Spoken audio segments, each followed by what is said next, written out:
Uang beredar saat ini hanya 44% dari GDP nasional dan ini berbahaya dari kacamata orang yang mengerti ekonomi makro dan mikro di Indonesia. Maaf, informasi seperti ini memang terlihat nyinyir kepada menteri jagoan yang berprestasi internasional. Namun entah mengapa, mungkin karena nggak banyak yang paham ilmu ekonomi, maka melihat data seperti ini yang tidak membuat ekonomi bergerak ini saat ini terlihat biasa saja. Padahal kalau melihat dari indikator ekonomi seperti di awal tadi yang mendapatkan data bahwa uang beredar saat ini hanya 44% dari GDP nasional, ini artinya banyak sektor ekonomi yang sakit keras, sakit kronis. Sayangnya data seperti begini, yaitu yang 44% uang beredar, nggak banyak yang paham cara bacanya bahwa ini berbahaya bagi ekonomi sebuah negara. Malaysia, Filipina, Thailand itu 120%-an uang beredar dibandingkan GDP nasionalnya. Ini sama-sama kena COVID loh ya negaranya. Negara-negara di ASEAN ini dalam 7 tahun terakhir pertumbuhan ekonominya adalah 50%-an dibandingkan pejabat saat ini yang hanya bisa membuat 20% tumbuh dalam 7 tahun. Padahal niat dan janji sucinya dulu 50%-an tumbuhnya dalam 7 tahun karena setiap tahun katanya ekonomi harus tumbuh 7%. Dan kalau semua itu tercapai tumbuhnya 50%-an. Ini harusnya ya 50%-an dalam 7 tahun. Ternyata tidak tercapai, hanya 20%. Dan untuk menutupi kegagalan tersebut, maka strategi yang dilakukan oleh yang katanya jago ekonomi dan keuangan negara tersebut yaitu menggunakan FDI, Foreign Direct Investment. Oke, bolehlah strateginya. Sekedar mengingatkan di mana nanti para new mind kalau berkuasa beda strateginya. Pakai DDI, Domestic Direct Investment. Pakai kekuatan kita sendiri dalam negeri, anak bangsa. Saat ini oleh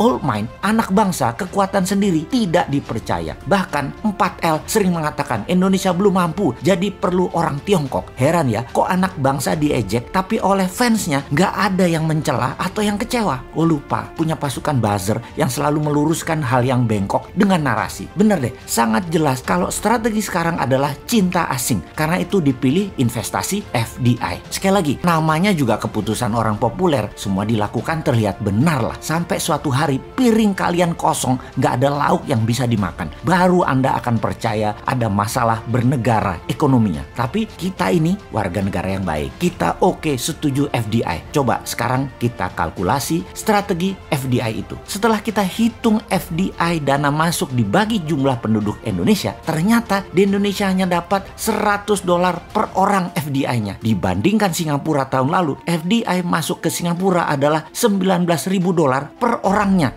Jauh langit dari bumi FDI Indonesia dibandingkan Singapura itu. Oke, kita samakan dengan Vietnam kali ini. Bagaimana? Biar nggak hilang muka tuh pejabat yang sering dapat hadiah dari negara pemberi hutangan. Vietnam ternyata dapatnya $270 per orangnya dari FDI di tahun lalu di 2020. Oke, kita ke Malaysia sekarang. Malaysia, Filipina sama dengan Indonesia. $100. Seneng? Tahu kalau Filipina dan Malaysia sama dengan Indonesia? Seneng ya? Harusnya yang nggak seneng. Old mind seneng. New mind yang nggak seneng lah. Indonesia tuh punya segalanya yang Malaysia dan Filipina nggak punya. Kok hanya dapat $100?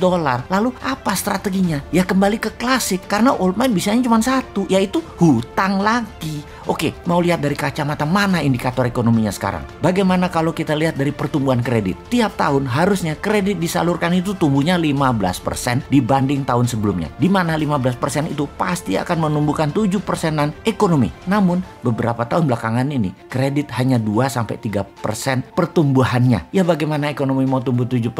Nggak ada likuiditas begitu. Bisa mikir nggak sih ini pejabat yang berkuasa tentang ekonomi? Jadi wajar kan tumbuhnya tahun lalu minus 2%. Lalu kita sudah hampir 4 kuartal nih minus terus pertumbuhannya. Kita lihat deh di awal tahun 2021 ini deh. Minus apa plus? Kalau minus jadi 4 kali atau 4 kuartal. Ini menunjukkan kinerja ekonomi negatif. Bahaya ini kalau rakyat mulai lapar. Tapi jujur deh, saya menilai bagus banget narasi para buzzernya. Sehingga rakyat nggak sadar ekonomi ke arah berbahaya. Keren buzzernya, keren. Narasinya keren. Jadi bernegara pakai narasi ya baru kali ini. Kalau yang lain kan bernarasi pakai fakta dan pakai pertumbuhan ekonomi. Kalau sekarang pakai narasi, tapi narasinya emang keren. Asli nih, kalau ternyata sampai tahun 2021 akhir rakyat ekonominya makin berat, maka bisa-bisa pejabat populer tadi jadi nggak populer. Dan jangan sampai nengok semua ke bosman karena semua yang dikatakan bosman terlihat benar. Tar dulu, nggak benar juga bosman ini semua analisanya benar. Namun kalau utak-atik hitungan ekonomi rasanya jarang meleset. Lalu kalau sekali lagi sampai akhir 2021 ekonomi Indonesia masih minus, apa saran untuk mengatasi mengantisipasi hal ini, maka kaum New Mind akan berkata, gampang, tahun 2022 pemilu dipercepat aja, nggak usah nunggu 2024. Piejal, setuju?